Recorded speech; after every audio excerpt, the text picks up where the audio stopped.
claws are so powerful they can bite through rock. Both rock and coral alike in their quest for algae.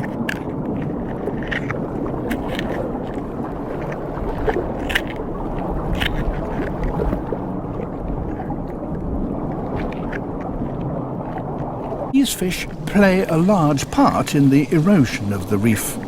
The rock and coral they swallow emerges later as a fine sand.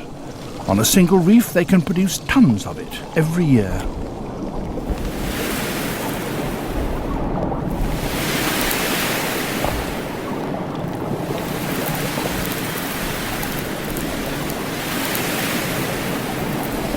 This soft sand forms the tropical beaches that we find so alluring.